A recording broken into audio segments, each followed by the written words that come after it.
last week we started talking about this story in this passage of Jacob walking through a journey from being with his father-in-law to inheriting the promised land that God gave his grandfather.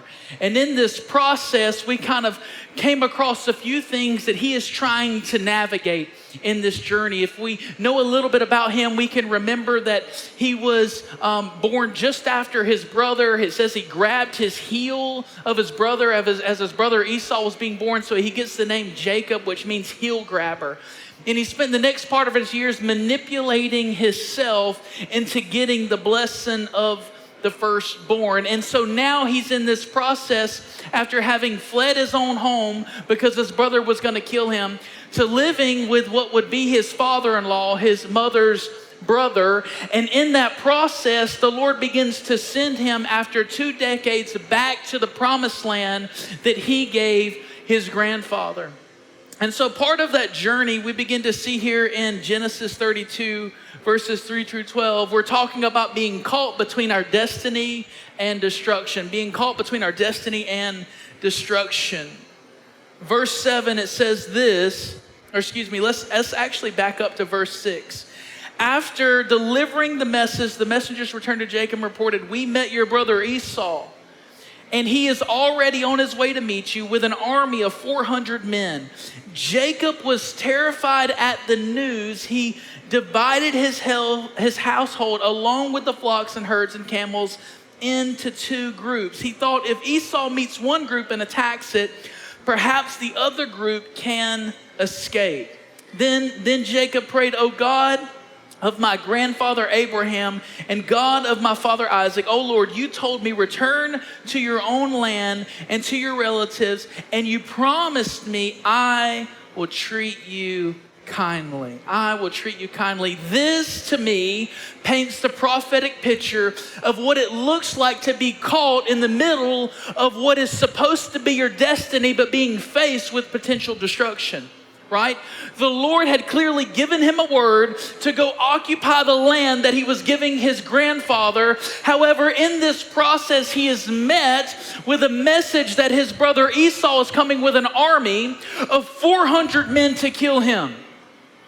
Have you ever been in a place in life where you feel like you're supposed to be going somewhere, you're on the journey to get to that place, and along the way you experience real tension, real difficulty, real challenge that seems to keep you from going to where you want to go?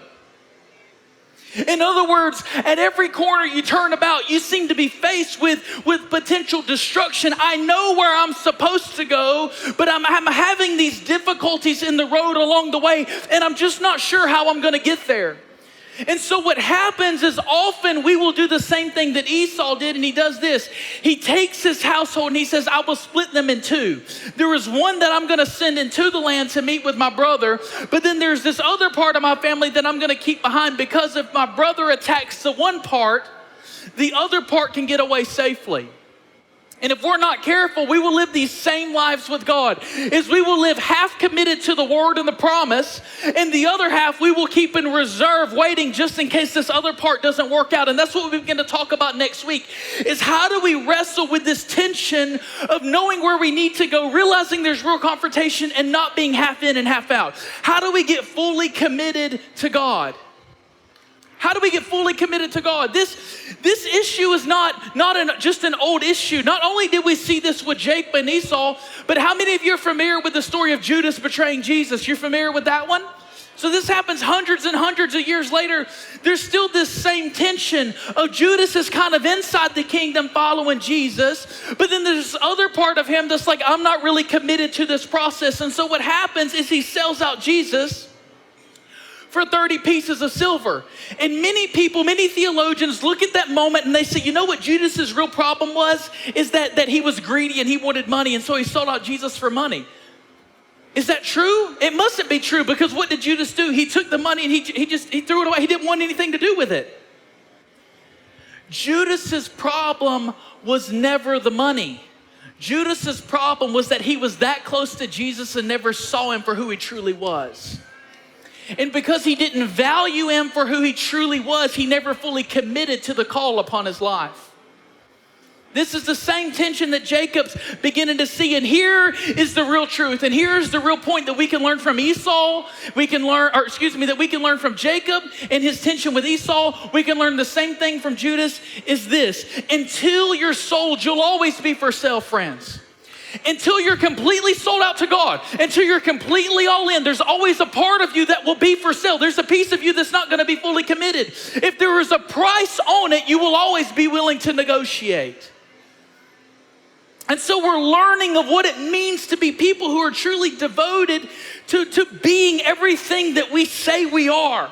To not live a double life, to not be hypocritical, but to be genuine and authentic about where we're at in the process and learning how to get to the places as we're on our journey to what God is calling us to do. We fully step in, both feet in, and pursue what God is calling us to pursue. I want you to begin to see in this story Jacob's journey of doing just that. See, Jacob's journey may have started with this tension of being half in and half out, but somewhere along the way, things begin to shift, and he saw God do what God wanted to do in his life. I want to go to Genesis 32, verses 22 through 32, and actually I'm going to jump right on into verse 24 for the sake of time. Verse 24 says this, then this left Jacob, right? He's sending his family across to go to these different places. And after this happens, it says, this left Jacob all alone in the camp. And a man came and wrestled with him until the dawn began to break. When the man saw that he would not win the match, he touched Jacob's hip and wrenched it out of socket. The man said, let me go, for the dawn is breaking. But Jacob said, I will not let you go unless you bless me. What is your name? The man asked. He replied, Jacob.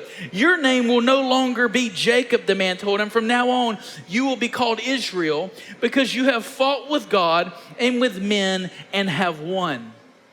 Please tell me your name, Jacob said. Why do you want to know my name? The man replied. Then he blessed Jacob there. Jacob named the place Peniel, which means face of God. For he said, I have seen God face to face, yet my life has been spared. The sun was rising as Jacob left Peniel, and he was limping because of the injury to his hip. Even today, the people of Israel do not eat the tendon near the hip socket because of what happened that night when the man strained the tendon of Jacob's hip. We have to begin to see that if we're going to find ourselves postured in God's presence, we'll always precede the crossing into the promise. In other words, before we go into the promised land, we're going to have to find ourselves postured in the presence of God. Notice that Jacob shifting in this journey began when he learned how to get alone with God. I think a lot of times when we get things difficult in our life, our first response isn't getting along with God, it's introducing our ideas to a lot of people. And what happens is you get a lot of opinions and you get a lot of ideas. And the thing is that you're sharing what God is telling you with people who haven't heard the same words you've heard. Did you hear what I said? You're sharing what God is calling you to do that don't have the same mandate on their life that you do. So they don't have the same grace necessarily to believe for the same things you're believing for. And so if you're not careful, you'll start introducing all of these ideas and opinions from men, and it'll taint your view of the promise of God. That's why our first response to receiving the mandate and promises of God in our life have to be people who are positioned centrally in God's presence. Jesus understood this. This is why he would frequently, the scripture would say, is he would do these signs and wonders and miracles and all of these great things. And after that process, what he would immediately do is sneak away in the middle of the night, because that's the only time you can get peace when you got kids. Come on. If they're over the age of 4, if it's under the age of 4, you still ain't got peace. We're praying for you. Right? Right? It's tough. But what did Jesus do? He didn't sit there and just talk about all the great ways that God used him. He chose to get alone with God. He realized that the secret place was necessary for him to receive the things that he needed in order to do the things that God was calling him to do. Why would that be so important? Because Jesus said this, I only do and say what the Father tells me to. You cannot only do and say what the Father tells you to until you learn to get alone with God. Jacob in this moment, is experiencing this tension of, oh, I'm leaving my father-in-law. My father-in-law is chasing me down. He's trying to take away his daughters back and all the things I took from him. Now I've got Esau coming this way with 400 soldiers. I don't even have a bunch of soldiers. I've got a bunch of livestock, right? Like, what am I gonna do in this situation? And if we're not careful, we're gonna live in response to all the things that are happening around us until we learn to get seated with the one who perfectly has us. His encounter that changed him happened in the secret place. Matthew 6 says this, when Jesus is instructing his disciples how to pray. Don't you think that's important that disciples actually ask that question? You notice what the disciples didn't ask? Disciples didn't say, hey, Jesus, can you teach me how to see people healed? Hey, Jesus, that bread and fish trick, that one's really cool. Can you walk me through the process? Walking on water, I don't even have to do it. If I can just take more than 3 steps out of the boat, we're good. Can I learn that one? We have no record of them asking these kinds of questions, but the question they did ask was, Lord, will you teach me how to pray? Do you think the disciples saw the connection between their prayer lives, their personal lives with God, and their public ministerial success? So he says this in Matthew 6. It says this, Jesus states, but when you pray, he's telling them how to do this, how to live this life. When you pray, go away by yourself into your most private room, close the door and pray to your Father who is in secret. And your Father who sees what is done in secret will reward you. Will reward you. I want you to notice the first part of that. How does it start? I bet it starts something like this. I know we just read it, but I think it says, if you pray, right? Then go do these things. Isn't that what it says? No, it says when you pray. In other words, prayer for the life of the believer is not an option, friends. In other words, prayer, when we talk about prayer, let's not make this overly religious and overly complicated. It's communication. When you talk with God, don't you think if you want to have a relationship with someone that is healthy and thriving, you're going to need to communicate with them? Listen, I tried this. My wife said some things to me. I knew I needed to do it. I didn't want to do it at the time, so I just decided to go silent like I didn't hear. It didn't help. I can't not communicate. I've got to, if you don't answer, if I don't participate in the exchange, there's quite a significant problem. Wouldn't you agree? And then we wonder sometimes why the wrestling and the tension, you've got that word, right? This is what we're talking about. We're talking about the promises and calling of God in your life. We're talking about your potential. It's important. We're talking about your destiny. It's significant. It's impactful. And you think you can carry that word without talking and communing with the one who gave you the word? Right? We have to learn this time of getting alone. So it's not if you pray. It's not if you get around to it. It's when you pray. When you pray, you have to begin to do these things. He says, go away by yourself in the most private room. What is the point? It doesn't mean that anytime you pray with God, you've got to go find the most private room in your house. And for most of us, if you're parents, it's the bathroom with it locked 3 times. You know what I'm saying? I feel like when you have young kids, a bathroom ought to have two doors. So if they make it through the first one, they got to get to the second. All right, I'm just talking to some parents with young kids in the room. Y'all understand the struggle. But the fact is it's not just that we have to go find a room and we have to get super religious about it and you have to cross your fingers and your legs and your knees and say everything just right. That's not the point. It's this. He's saying if you really want to experience, because remember the disciple says, teach me how you pray. You pray. How do you do it? He's like, it's really important that I have time where I just get alone with him. That I get alone with the Father, where it's just me and him. Listen, it's great to do this thing together. I love this. I love being with you all. I love corporate experiences. I love seeing God show up in powerful ways, and I have been changed significantly by my corporate encounters. But I can tell you right now, any corporate encounter you have that is not bathed in personal experiences with God will never last. It'll never last. It requires a daily personal walk with God. It's getting along with him. What did Jacob do? Hey, my family, for a second, you got to go this way. You got to go this way. Why? In that moment, it got quiet enough where he could encounter God. It got still enough where it could just be him and the Lord. There's a moment in being alone with God where there is an intimacy that is permitted that is not permitted in the public space. So he understood that there is a time in the middle of this tension where I just need to get alone. Can I encourage you this morning that there are times that we just need to get alone with God to begin to see these things happen? And realize this, it says this, when you got alone, you close the door and pray to your Father who is in the secret place. In other words, I don't know about you, for a long time in my personal walk, regretfully, I spent a lot of time like this. I would get in my secret place and I'd get alone with God, and I would spend like half of it really just Lord, let me give you my laundry list of my mess ups. You know what I'm saying? I got a lot of them. We need to just like get through this thing. I hope you got your notepad, Lord. Somebody needs to write this down because there's a lot. So I'm working through that. And then after I got that, I mean, I'm still not really feeling great about myself, but then I'd spend the next part of my prayer trying to convince God to come. You know what I mean? Like, Lord, just come, just begin, Lord, whatever I need to do to see you. And it's this whole idea of like, I'm just trying to reach up to God and hopefully kind of pull him down into what's going on if he's interested in what's going on.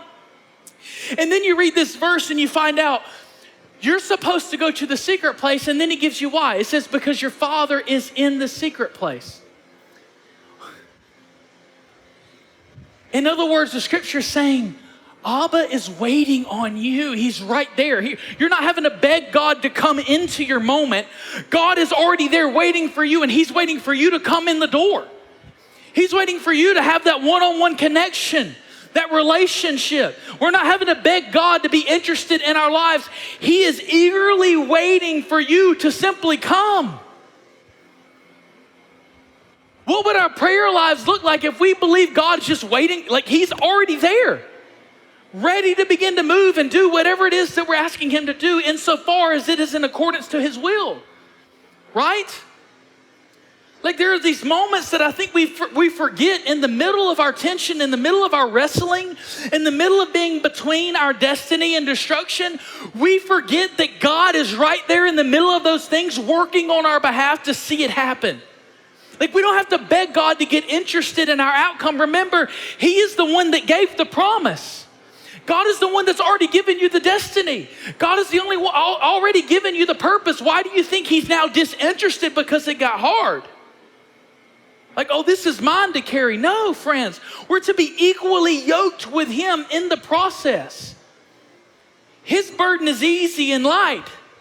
Our job is to begin to take the things that we are wrestling with in the place of prayer and move them into his presence to be released from a kingdom perspective. But it requires us to get alone with God to begin to see those things happen.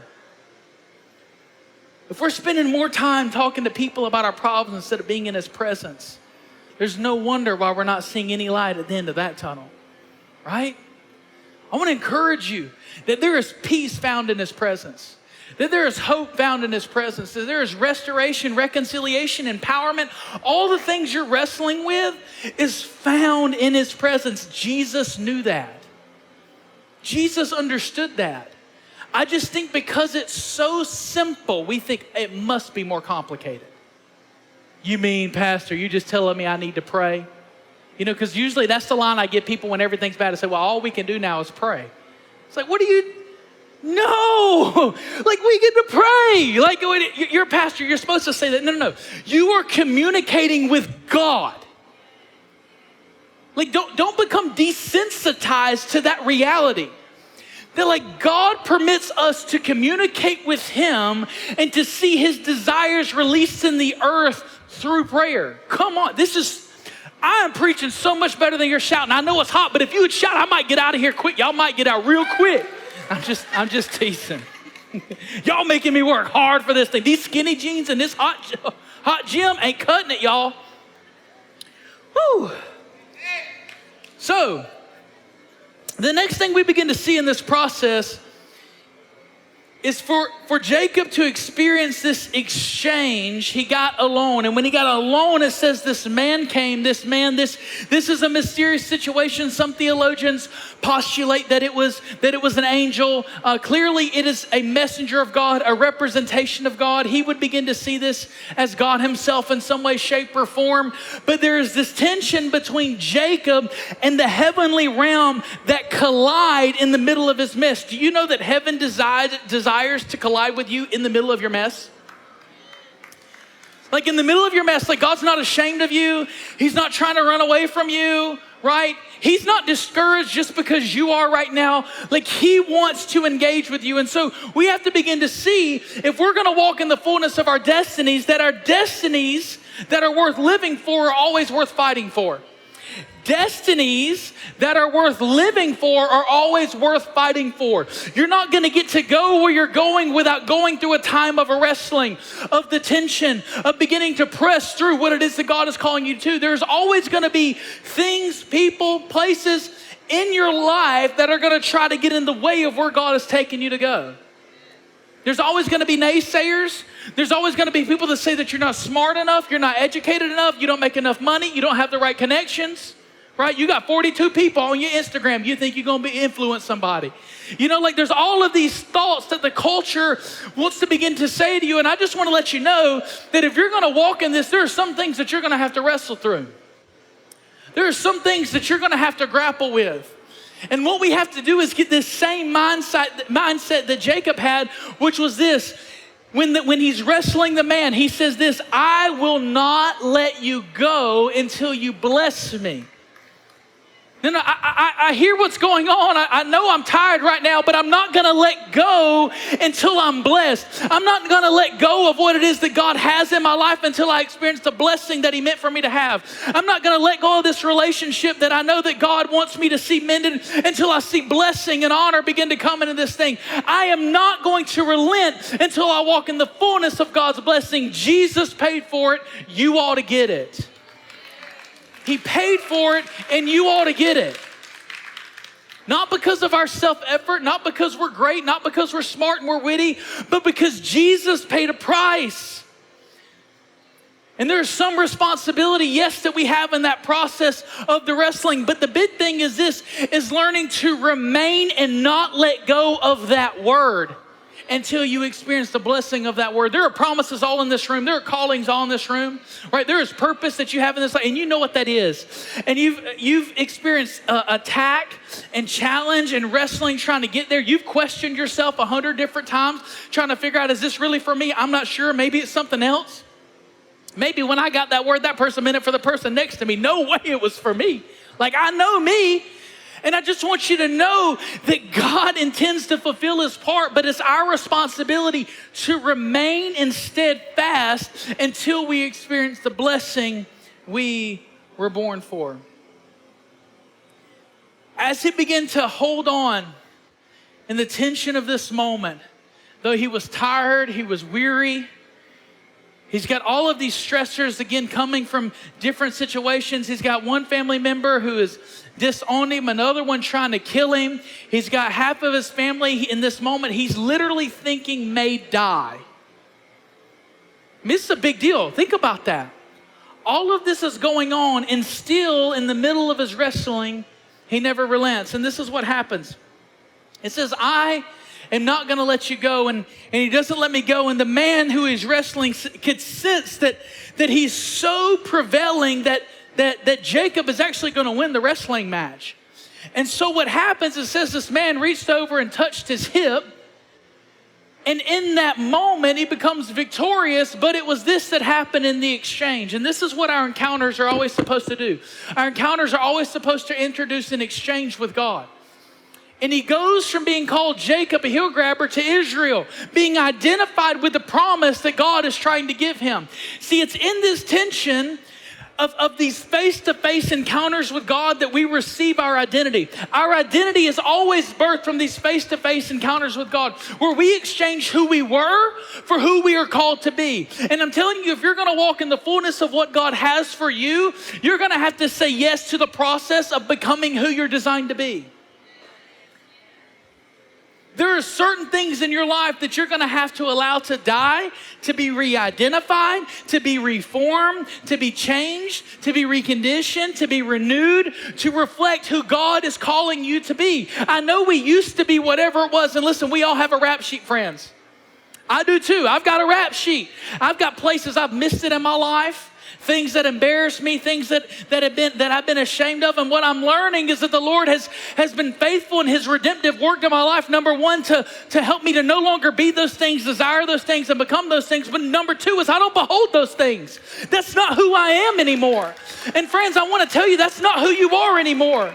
That God is re-identifying you. He is reforming you. But that reformation process happens in the middle of that tension of wrestling, where you begin to see in that wrestling those parts of you, the Jacob in you, the heel grabber in you, the manipulator in you, the whatever it is, you fill in the blank and you know what you've walked through, those parts in you begin to fold off. Why? Because the finger of God touches them and he heals them. He restores them. And he makes all things new. Like, think about it. This is the message of the gospel. It's not that God comes along and like kind of makes who we are a little better. Like he just kind of, tidies up the blemishes. It literally says that old things pass away and all things become brand new. Have you ever bought, I ain't never bought a new car. I've only bought used cars, but they've been new cars to me. And so you walk around and you call it a new car, but it ain't new, it's used. God actually makes it brand new. Makes your life brand new. Not just new to you and used and adapted, but I'm saying all of that he does away with it. He reforms it and stands it up into something that is precious, that is honorable, that is praiseworthy, that is fit to carry the fullness of the promise. To walk in the fullness of your destiny. This is available to every person in this room, and I want you to begin to see this last point, and I'm closing. It's this. Is kingdom perspectives generally will have to precede a kingdom outcome. If you want to see kingdom outcomes in your life, we must learn to see things through a kingdom perspective. This is what happened with Jacob in the middle of his wrestling. I want you to notice that in this moment, he goes literally from having this time where he's like, I'm afraid Esau is going to kill me. It's very clear. I'm afraid Esau is going to kill me. And then we get a few verses down, and for the sake of time, we won't go to the passage, but you can go check it out in Genesis 32. But it says this, it literally says that when Jacob saw Esau, it was like his face shone. Esau's. In other words, he was all of a sudden delighted to see his brother. Now, mind you, in the point in which he was delighted to see his brother, he didn't know his brother wasn't going to kill him. He didn't know his brother wasn't going to attack him. But something shifted in the secret place that changed his perspective about how he saw his brother before he ever saw the fruit from what his brother was or was not going to do. Some of you are still waiting for your outcomes to change before your perspectives change. You're like, well, when I see God do this, then I'll think about this differently. But I want to let you know that your perspectives are often the gate to the outcome. You've got to begin to see something as it is, as what God is calling it to be, so you can come in agreement with that thing. You can reorient your life with that thing, and instead of having half the family in and half the family out, we learn to take everybody along on the journey because God gave me a promise. And if God is true, let every man be a liar.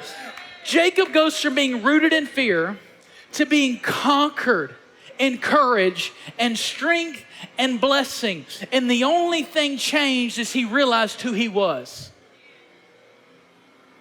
I'm not a heel grabber anymore. Stand with me. I'm not a heel grabber anymore.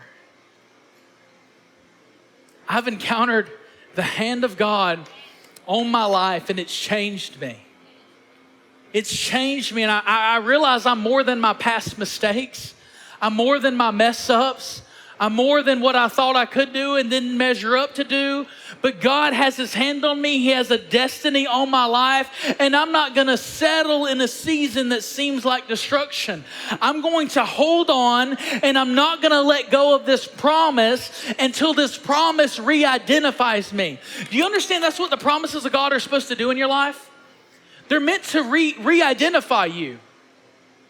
When God gives you a promise and God begins to prophesy and speak into your future, it's supposed to change how you perceive yourself and your future. You know, oftentimes we get a word. The areas in life where God begins to give us a word like that are often needed because those are the areas where we're going to experience the most challenge and we need something to anchor us. So be careful. You're in this room, you're like, I need a word. Okay. Because when you get that word, now you're responsible to walk out that area. And number two, it's an area where you're always going to receive some challenge and difficulty until you experience the freedom there. And what I want to do this morning is I just want to take a moment and just encourage you to say, look, don't settle. Don't settle. I know that promise is big.